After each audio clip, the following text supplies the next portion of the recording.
Good morning, it's Scott at That Auto Shop, and I just want to show you a vehicle that came in a couple days ago for a suspension problem.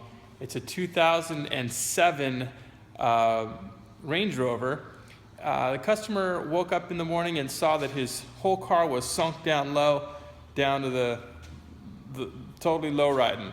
And so he obviously had a suspension problem. This car has air springs, so instead of traditional coils, it actually has airbags that fill up with air, and it raises and lowers the vehicle depending on the terrain and the comfort setting that you want for your suspension. So we went ahead and did a pretty thorough diagnostic on this car. I just want to show you a couple interesting things about this. In the back, it has a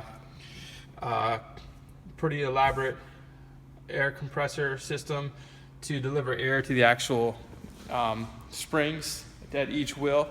And so we basically had to go through the whole system and determine if the air compressor system is working, make sure the switches are working, they control it, check all the lines, make sure none are ruptured or broken.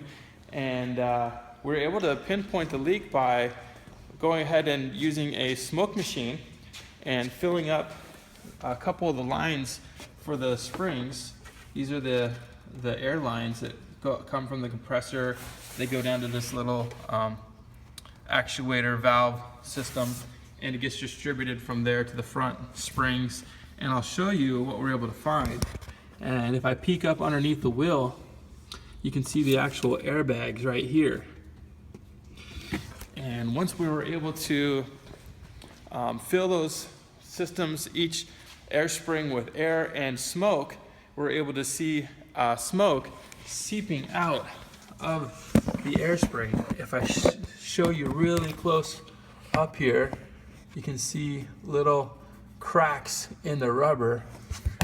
And these tiny little cracks right there are what was actually seeping air and causing a leak, so that these airbags would not hold air, and the system would eventually just quit trying to fill them up and just collapse the whole system, so it was all level.